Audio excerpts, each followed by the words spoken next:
I know you rely on me for this sort of thing, but occasionally the stuff that I know, even I find hard to believe. So I am poised this morning, and I know what you're thinking. Really? I am poised this morning to use David Cameron as an example of impressive statesmanship.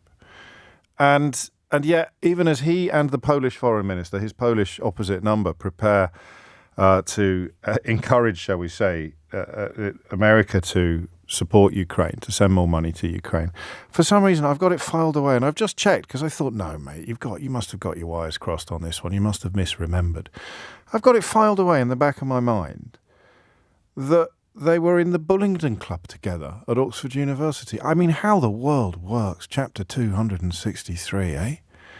David Cameron, the current Foreign Secretary of the United Kingdom, and Sikorski, who I've met and who is a lovely bloke, were in the Bullingdon Club together at Oxford University.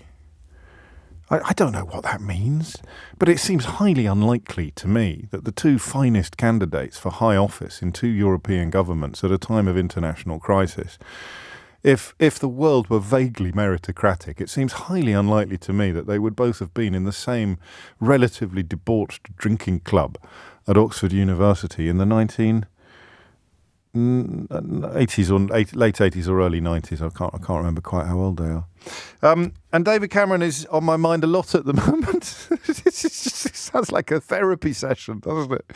He's on my mind a lot at the moment because he is one of the key architects of the mess that we are contemplating this morning.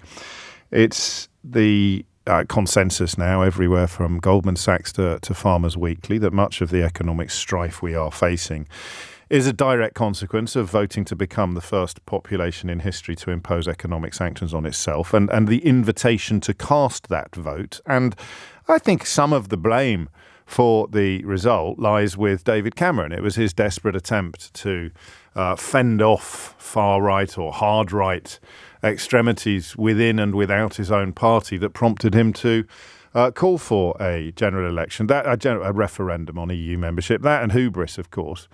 The arrogant hubris of thinking that after, two arrogant hubrises, if that is indeed the plural of hubris. The first was to think that he probably wouldn't win an overall majority in 2015, which means no one would be able to hold him to his promise to have a referendum. He'd be able to say, oh, well, we're in coalition and that's how it works. A bit of horse trading. Nick Clegg lost on tuition fees. We're not getting our referendum. Or the arrogance that followed the unexpected victory in 2015, and who here doesn't thank their lucky stars that we never had to endure chaos with Ed Miliband, the arrogance that followed that unexpected victory that led him to believe he'd be able to win the referendum result without any help at all from the leader of the Labour Party, against the massed ranks of almost the entirety of the oligarch-owned British media, still undefined Russian interference, law-breaking by the official designated Leave organisation headed by Boris Johnson and Michael Gove. He couldn't even get one of his old schoolmates and one of his closest friends on side. So how was he likely to persuade a country that was in danger of drowning in a sea of jingoism and lies? So James has taken the words out of my mouth. Text has come in and says, I know he's a plum that caused Brexit, but I rate him. Now, I don't rate him. But I do think he's right on this occasion. So we'll give him the benefit of a stopped clock, by the way. And when I talk about economic woes, don't get cross or get upset about the truth. Get upset about the people who lied to you. Don't shoot the messenger. If you're finally reflecting upon the idiocy of what you did in 2016, look at GDP per head, right? That's actually more important than overall figures, because this is essentially about what per capita GDP is about, the distribution of wealth. It's the most important measure for our living standards, okay? So you take all the money in the country or in an economy and you divide it by all the people in an economy and you find out roughly where you stand. So we are now, I mean, incredibly, given the way that Boris Johnson ran around claiming our growth is bigger than this and our what is bigger than that, and we got all the big calls right. Our GDP per capita is now 1.1% lower than it was before COVID. So you are worse off than you were before COVID. If you lived in America, you would be 6% better off. And if you lived in a European Union country, on average, you'd be 2.7% better off. So that is your GDP per capita. That is your seasonally adjusted crucial measure of how well off you are in comparison to American and European countries, on average. And David Cameron did it.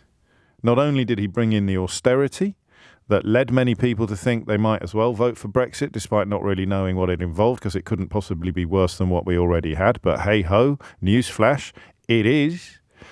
Not only did he bring in austerity, but he then introduced the referendum. And the marriage of referendum and austerity is a large part of the answer to the question of why we are where we are. The other large part, of course, is the influence of shadily funded think tanks and an absolutely insane right-wing media. Probably best embodied by a bloke called Alistair Heath, who features a bit in my book, How They Broke Britain, but he's certainly not important enough to get a chapter because his influence only extends to the poor saps that still read the Daily Mail. Daily Telegraph. He edits the Sunday Telegraph and writes columns for the Daily. But he has, almost unbelievably, having been a huge supporter of Brexit and even more madly, a huge supporter of Liz Truss and Kwasi Kwarteng. This is the Herbert that wrote about how it was the finest budget he'd ever seen in his lifetime, shortly before £30 billion got sucked out of the marrow of the UK economy. He has written, "For the first time in my life, I'm now beginning to think Britain is finished." I told you this would happen. I told you that the people responsible for leading us into these utterly unnecessary problems would soon start complaining about the utterly unnecessary problems without taking any responsibility for it whatsoever. I give it, start your stopwatch now before someone tries to blame the per capita GDP thing on immigration. Blame it all on foreigners. Whatever you do, don't blame it on the people who've been in power for 14 years. Blame it all on foreign. Blame it on that bus driver over there. Blame it all on... it is extraordinary how the themes that we've discussed together over the last few years are now coming together in glorious technicolor. But we're not going to talk about that today. In fact, you know what I'm doing. Yeah, I'm actually, and this is so unprofessional. It's almost like if you were to write a guidebook of how not to present radio programs like this one, don't let yourself be distracted from the issue that you need to talk about because you don't really want to talk about it, would be at the top of the list. I don't want to sit here and say, oh, good old Davy Cameron. Good old Davy Pie. Wow, what a blinder he's playing on the world stage. Because I literally, but you know how I feel about footballification. I am not only the inventor of the word, but I'm a sworn enemy of the idea. You have to loosen your scarf around your neck, otherwise you end up on Twitter whining endlessly about the last Labour leader or begging for Boris Johnson to be brought back. You lose the ability to reason. You lose the ability to count. You lose the ability to tell the difference between up and down or black and white. So I think David Cameron has done something really, really impressive. And context is important. Boris Johnson and Nadine Dorries, good God, could you imagine what must have happened to a country for that woman to have become a Secretary of State for culture? Never mind media and sport. But David Cameron, Boris Johnson and Nadine Dorries have both used their lucrative columns in the Daily Mail, which of course encouraged you to vote for David Cameron, Boris Johnson, Liz Truss, Theresa May and Brexit. They've both used their lucrative columns in the Daily Mail to write warm words about Donald Trump, warm words about the prospect of a second Trump presidency. That is how utterly corrupt conservatism has become in this country. And although David Cameron was a catalyst for the corruption, he stands before us today as an antidote to it, an alternative to it, the opposite of it. Weak, arrogant, hubristic, over-promoted, patrician, privileged, all of those things. All of those things. But he's got this right. He's got this right because the fear of what Putin is doing and what he might do next should be animating Western politics on a scale that we are not even close to.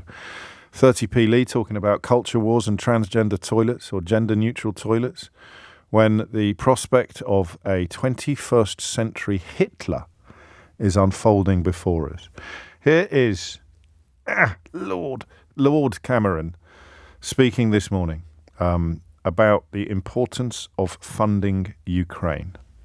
Most important, what we discussed today, is our partnership in supporting Ukraine. I see this as the challenge of our generation.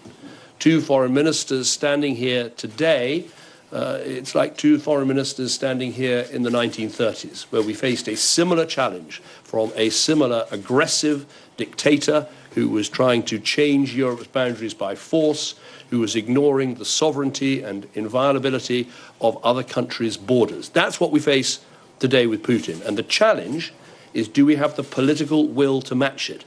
It's perfectly obvious that we've got the military power. It's perfectly obvious we've got the economic power, that we have the diplomatic power, that collectively our economies outmatch Russia by 25-1. The question for us is whether we have the political will. I know that Poland does, I know that Britain does, and we'll do everything we can to persuade all our allies to commit to helping Ukraine in all the ways that we are doing. Do you know, there's probably a whole book to be written. Don't look at me. I'm done. There's probably a whole book to be written about the things that keep David Cameron awake at night, if, as seems possible, he is actually possessed of a conscience, something else that would put him in stark contrast to Boris Johnson. But I wonder whether the failure to respond properly to the invasion of Crimea in 2014, when Putin took much of the Donbass and took Crimea, or in 2008 when he invaded Georgia. I know that Cameron wasn't Prime Minister then, but he certainly was in 2014. In fact, he writes in The Hill, which is a sort of Bible for politicos in Washington, D.C., he writes, "I do not want us to show the weakness displayed against Putin in 2008 when he invaded Georgia, or the uncertainty of the response in 2014 when he took Crimea and much of the Donbass before coming back to cost us far more with his aggression." And that, it seems to me, is at the heart of this conversation, is, as Maya Angelou famously observed, when people show you who they are, believe them the first time. If Putin gets away with this, he moves on to that, as with Adolf Hitler. God, did you hear my voice then? Normally, there's a little bit of self-censorship that kicks in when there's any call upon comparisons. You know, it's such a heady brew to share. You can talk about the rhetoric or the language of the 1930s, as Gary Lineker correctly did when talking about Suella Braverman. But to talk about the politics of the 1930s is very different. To talk about and you can see politics as the consequence of rhetoric, but to see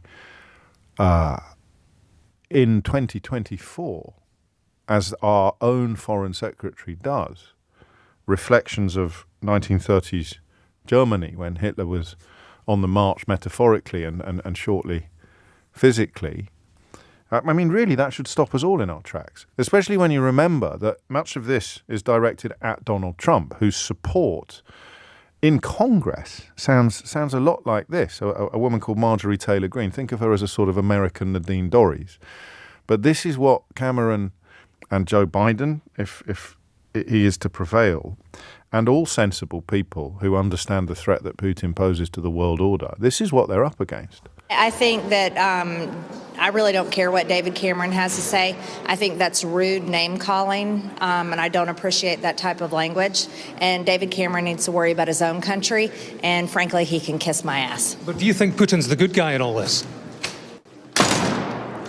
That's incredible, that. You'd think it was scripted by Armando Iannucci, wouldn't you? Or Jesse What's-His-Chops, who wrote Succession. But no, that slammed door in answer to the question of whether or not you think Putin is the good guy is probably louder than bombs. But there it is. So he's right, isn't he, David Cameron? This is a moment for the West to recall the 1930s. For Europe to recall the 1930s, in concert, of course, with America. And, I mean, hard though it is to set aside the personal, separate it from the political. David Cameron owes the country, I mean, there are not enough days between now and the end of the world with which David Cameron could offer a sufficient apology for what he has done to this country or what he ushered into this country. But on this occasion, he's absolutely right, isn't he? 0345 6060 973. The question couldn't be simpler. Is the Foreign Secretary right to compare Vladimir Putin to Adolf Hitler? You need a bit of history to answer this question, but not that much, because most of it is almost imprinted upon our collective consciousness, isn't it? So, is he right? Is David Cameron right to compare Vladimir Putin to Adolf Hitler?